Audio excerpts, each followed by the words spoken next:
Have you noticed the air getting thinner? Do you find yourself in the presence of radiant togas? Well, then you might very well be in the Feature Pantheon.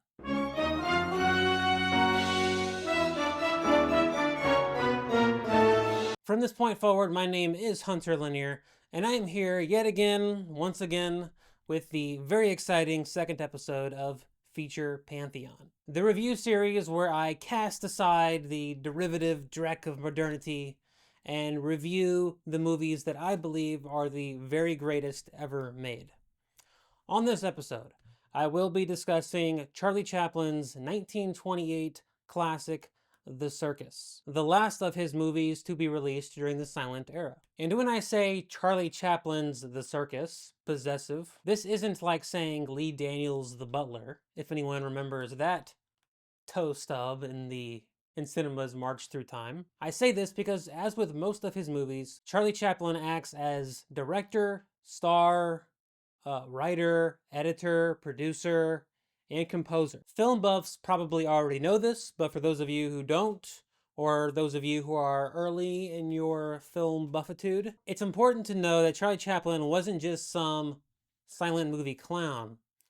He was one of the very best directors, actors, and Renaissance men to ever step in front of or behind a camera. Although The Circus isn't my favorite Charlie Chaplin movie, I did want to start with it because I think it is the movie from his creative peak that gets the least amount of attention. Being a silent film, the plot isn't the most intricate.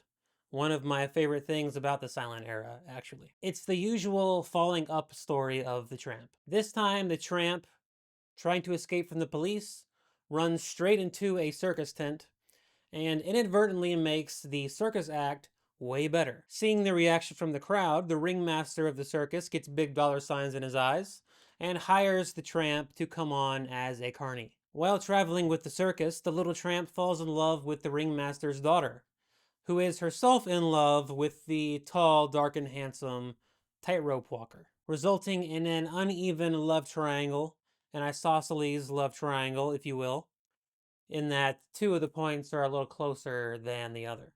What immediately makes The Circus special in Charlie Chaplin's filmography is that I think it is his most self-aware movie.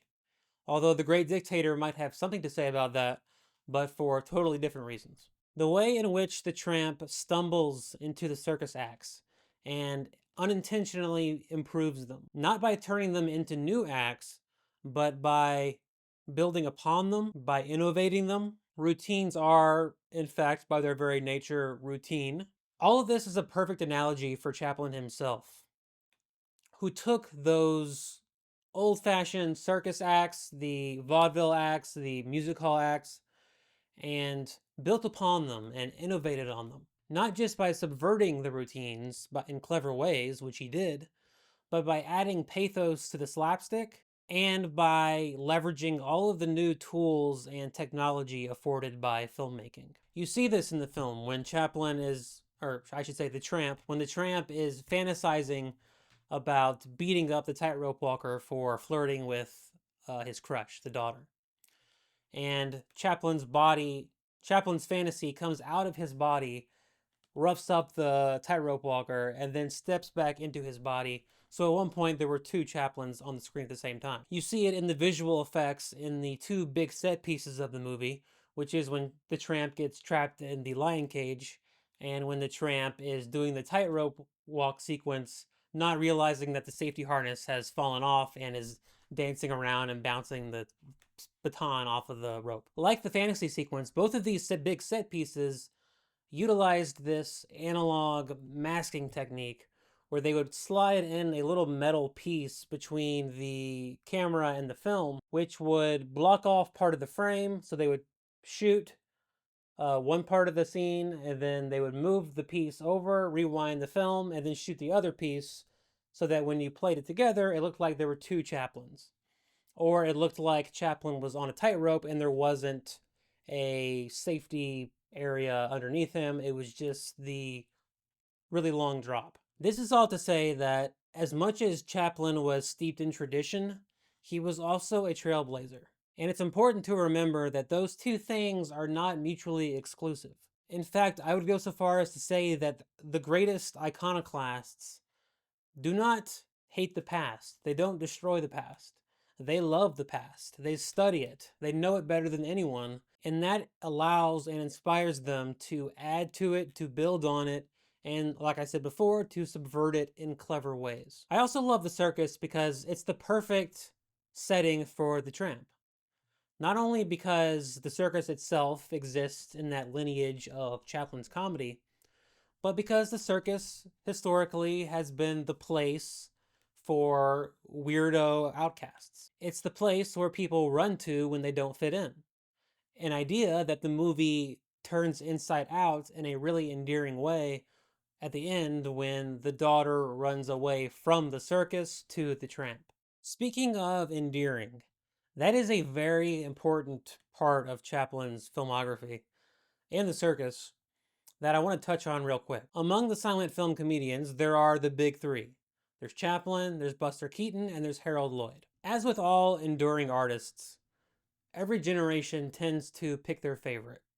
Or maybe one flows and the other two ebb, or one ebbs and the other two flow. I don't remember which way is ebbing and flowing. But the point is, popular tastes change. And I've gotten the sense, to whatever small extent I am plugged into the current moment, that Buster Keaton is the favorite of this generation. And I think that is largely due to the stunt work, which people are more aware of now, thanks to probably Tom Cruise and a reaction to everything being digital and fake. Chaplin, I think, falls behind Keaton for a lot of people because Chaplin gets the reputation of being sappy, of maybe being a proselytizer, and I don't think that reputation is warranted.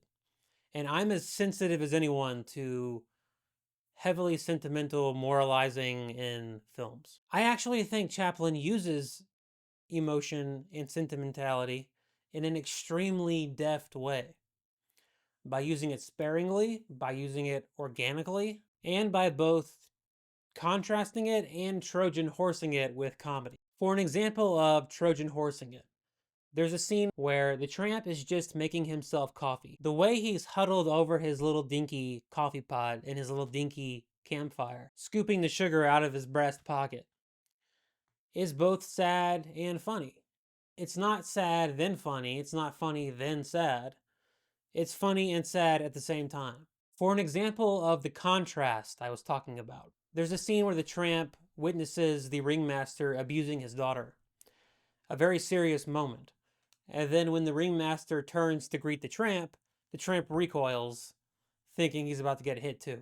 It's a little moment of levity that both is funnier because of what just happened, because of the seriousness of what just happened, and also makes that serious moment seem more serious. And that tonal interplay is throughout the entire movie. Then there's this very quick moment where after the tramp gets fired by the ringmaster for screwing up this routine so badly, and the tramp is covered in shaving cream, he looks like a total doofus, but he holds himself high for a moment, and he adopts this haughty stature as if he's never seen someone so unbecoming as this ringmaster. It's a totally unwarranted level of self-respect. And that way that the tramp holds himself high at his lowest moments, without there being a speech involved, without the film drawing attention to it, just through Chaplin's mannerisms, is a perfect showing of Chaplin's subtle characterizations, subtle use of emotion to get you to fall in love with a character without feeling like you're being pushed. Sticking with the emotions of the film, let's go ahead and talk about the ending. Now, the ending is a large part of why I think this movie is so great. I think it is the best ending of any Chaplin movie. Yes, better than the close approximate and much more iconic ending of modern times, in which Charlie Chaplin waddles off into the sunset with the girl. The ending of the circus is in fact the inverse of that ending, in that the tramp does not get the girl at the end. He has the opportunity, but he guides her toward the tightrope walker because he knows that the life of a tramp is no life at all. He gives away his own happy ending. In the final shot, the caravan drives away, car by car, leaving Chaplin alone in this field of dirt where once this glorious tent stood, with nothing but a box to sit on and the crumpled up paper of the ring that the girl he loved used to jump through. He ruminates for a moment, feels bad about himself. Then he crumples up the paper, kicks it in this mutedly performative way, and then once again waddles off into the sunset, alone, going to the next adventure. It's such a beautiful, tragic, noble ending that feels totally out of place in a comedy from 1928, a comedy from 1975, a comedy from 2025. Not to go full Marcus Aurelius on you, but there's almost this strain of stoicism to it, and to the Tramp as a character, in the way that he goes with the flow, the way that he seizes upon fortune and accepts misfortune. Think about that scene I mentioned earlier where he's making himself coffee. And there's a part where a chicken runs by and Chaplin just goes, "Oh, great." And then he grabs the chicken, pulls out an egg, happy with his luck. The last thing I want to talk about is Chaplin's improvisational slapstick. When we think of improv these days, it's invariably linked with Second City or Curb Your Enthusiasm or Whose Line Is It Anyway? It's wrapped up in dialogue and situational comedy at the very least. Chaplin was doing improv with slapstick. And if slapstick itself is a lost art, then improvisational slapstick must be purely myth at this point. This improvisational slapstick adds a freedom for Chaplin as a performer, a freedom of his movement, to not only make the film exponentially funnier and to fill in all of the spaces, but it also adds texture to the Tramp as a character. It's where you get all those little in-between moments, like in the mirror maze, when he's first running into it, and there are two mirrors on the outside and the entrance before it even gets confusing, and he still runs into the two mirrors before going into the obvious entrance. Or there's a moment inside the maze where his hat falls off, and he's too afraid to like reach for the hat because he doesn't want to hit his head on anything, so he just uses his cane. There's a little moment when he's trying to intimidate the ringmaster to stick up for the daughter. So he breaks with his bare hands to look tough the nearest thing he can find, which is a bundle of straw. I can't say for certain that these moments were improvised, but given Chaplin's reputation for doing a lot of takes and for wanting to wring out every little drop of comedy and potentially found in a scene, these seem like the kinds of things that he would just come up with on the spot and do.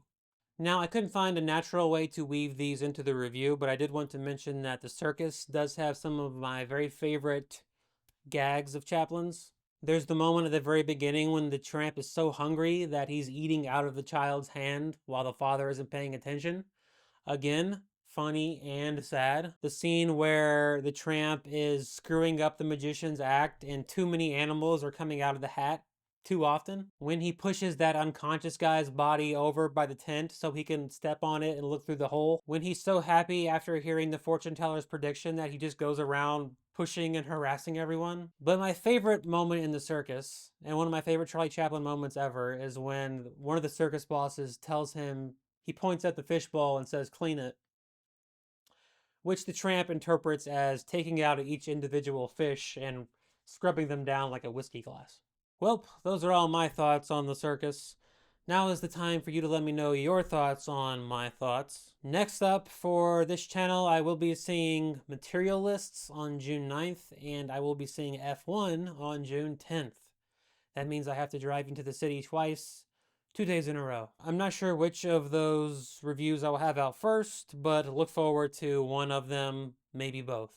As for the next episode of Feature Pantheon, I will keep that a secret for now because it is also a secret to myself. Until then, I leave you with the existentially comforting knowledge that every day underground is a good day.